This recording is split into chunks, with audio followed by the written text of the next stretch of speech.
تو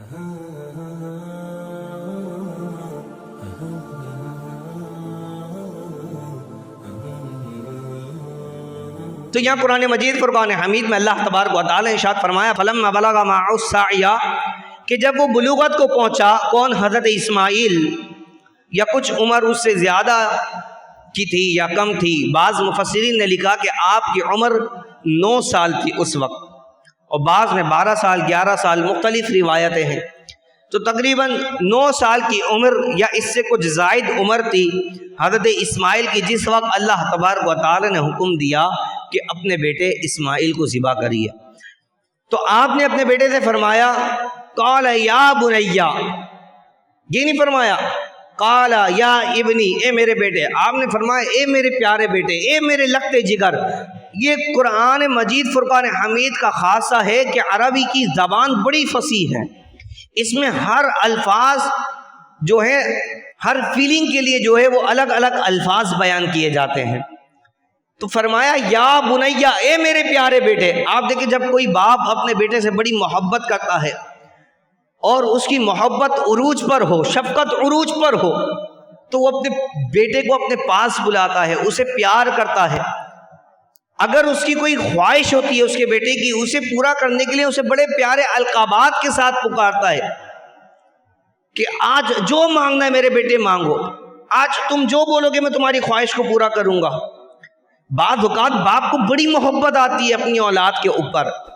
تو یہاں حضرت ابراہیم نے بھی فرمایا یا بنیا، اے میرے پیارے بیٹے۔ اب دیکھیے یہاں کیا ہوتا ہے کہ جب کوئی بچے کی خواہش پوری کرنی ہوتی ہے، بڑی اسے پیار محبت شفقت بھی کیا جاتا ہے۔ یہاں حضرت ابراہیم اپنا خواب بیان کرنے والے ہیں، جو اللہ کی طرف سے حکم ہوا ہے وہ بیان کرنے والے ہیں۔ تو آپ اس کو بیان کرنے سے پہلے بڑے پیار اور محبت کے ساتھ حضرت اسماعیل سے گفتگو فرماتے ہیں۔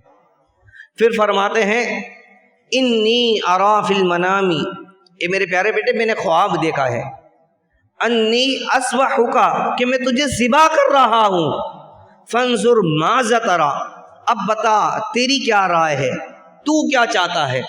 یہ نہ فرمایا کہ میں نے خواب دیکھا میں تجھے ذبح کر رہا ہوں، چل میرے ساتھ میں تجھے ذبح کرنے کے لیے لے جاؤں گا، نہ، بلکہ فرمایا فانظر ماذا تری، اب تو بتا تیری کیا رائے ہے۔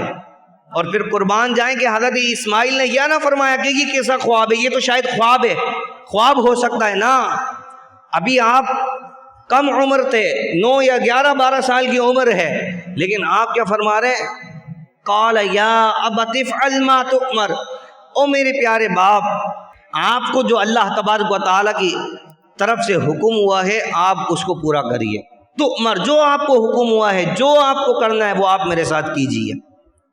ستجدونی انشاء اللہ من الصابرین، آپ مجھے صبر کرنے والا پائیں گے۔ اللہ اکبر۔ پھر حضرت ابراہیم حضرت اسماعیل کو لے کے چل دیے، راستے میں شیطان مرد کی صورت میں، انسانی صورت میں آیا، آپ کو بہکانے لگا، آپ نے پہچان لیا یہ شیطان مردود ہے، آپ نے اٹھا کے اسے کنکری ماری، وہ بھاگ گیا، آپ کی زوجہ کے پاس چلا گیا، حضرت اسماعیل کی والدہ کے پاس، کہ کیوں نہ جا کے میں انہیں بہکاؤں اور ان کو یہ سارا معجزہ یہ ساری بات بتا دوں۔ تو ماں ہے، بچے کی محبت میں جا کے حضرت ابراہیم کو روکے گی کہ میرے بیٹے کو جو ہے وہ آپ ذبح نہ کریں۔ اللہ اکبر۔ اب وہ حضرت ہاجرہ کے پاس آیا اور کہنے لگا آپ کو معلوم ہے کہ آپ کے جو شوہر ہیں حضرت اسماعیل کے جو والد حضرت ابراہیم اپنے بیٹے کو کہاں لے کر گئے ہیں؟ انہوں نے کہا ہاں وہ جنگل کی طرف لے کے گئے، لکڑیاں کاٹنے کے لیے گئے ہیں۔ کہا نہیں، وہ لکڑیاں کاٹنے نہیں گئے، وہ بلکہ اپنے بیٹے کو ذبح کرنے کے لیے گئے ہیں۔ اب حضرت ہاجرہ نے فرمایا کہ کوئی باپ اپنے بیٹے کو کیسے ذبح کر سکتا ہے، وہ کیسے اپنے بیٹے کو جو ہے وہ ذبح کرنے کے لیے لے جا سکتے ہیں؟ اس نے کہا کہ وہ یہ کہتے ہیں کہ اللہ تبارک و تعالی نے مجھے اس بات کا حکم دیا ہے۔ جب حضرت ہاجرہ نے یہ بات سنی کہ حضرت ابراہیم یہ فرما رہے کہ اللہ کا حکم ہے، تو آپ نے فرمایا اگر اللہ تبارک و تعالی کا حکم ہے تو پھر حضرت ابراہیم اس خواب کو ضرور پورا کرے۔ اللہ اکبر۔ اب وہ یہاں سے بھی نامراد لوٹ گیا، تو آپ حضرت ابراہیم اپنے بیٹے حضرت اسماعیل کو لے کر اس مقام پر پہنچے۔ اب آپ نے اپنے بیٹے سے فرمایا کہ بیٹا تم آنکھوں پہ پٹی باندھ لو اور میں تمہیں لٹاتا ہوں ذبح کرنے کے لیے۔ تو آپ نے فرمایا آپ مجھے پیشانی کی بل لٹائیں، کہیں ایسا نہ ہو کہ جب آپ مجھے ذبح کریں تو میری تکلیف دیکھ کر آپ کا ہاتھ رک نہ جائے۔ آپ ایسا کیجئے، قرآن مجید فرقان حمید میں آپ نے فرمایا کہ آپ مجھے پیشانی کے بل جو ہے وہ زمین پر لٹا دیجئے۔ اللہ اکبر۔ اب حضرت اسماعیل نے فرمایا کہ آپ میرے ہاتھ پیر بھی باندھ دیجئے، کہیں ایسا نہ ہو کہ اس کی تکلیف کی وجہ سے میں مچل نہ لگ جاؤں۔ اللہ اکبر۔ پھر آپ نے اپنے والد سے ہاتھ کھلوا دیے کہ آپ انشاءاللہ مجھے صبر کرنے والا پائیں گے، ستجدونی انشاءاللہ من الصابرین، ہرگز مجھے آہو بکا کرنے والا نہ پائیں گے اس معاملے کے اندر۔ اللہ اکبر۔ تو حضرت ابراہیم نے اپنے بیٹے کو پیشانی کے بل لٹایا، اور جو ہی آپ نے چھری چلائی، اللہ تبارک و تعالی نے آسمان سے آپ کے لیے ایک صدقہ ذبح بھیج دیا، جو حضرت اسماعیل کی طرف سے ایک صدقہ تھا، اور اللہ تبارک و تعالی نے فرمایا کہ آپ نے اپنا خواب سچ کر دکھایا ہے۔ اللہ اکبر۔ اور یہ بہت عظیم قربانی ہے۔ اللہ اکبر۔ اللہ فرماتا ہے کہ آپ نے اپنا خواب سچ کر دیا، پورا کر دیا ہے۔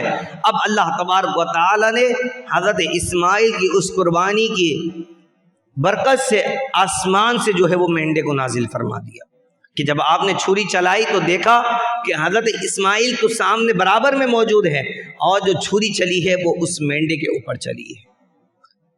اس روئے زمین پر اللہ تبارک و تعالی نے سب سے عمدہ قربانی اس قربانی کو فرمایا ہے، اور آج تک اس قربانی کو ایسا زندہ رکھا کہ ہر حجاج کرام پر اللہ تبارک و تعالی نے اس کو واجب کر دیا ہے کہ جب بھی وہ حج کرنے کے لیے آئیں گے تو حج کے ساتھ ساتھ اللہ کی راہ میں قربانی کریں گے، اور ہر صاحب نصاب پر لازم کر دیا کہ وہ جب بھی صاحب نصاب ہوگا ان ایام کے اندر، وہ اللہ تبارک و تعالی کی راہ میں قربانی کرے گا۔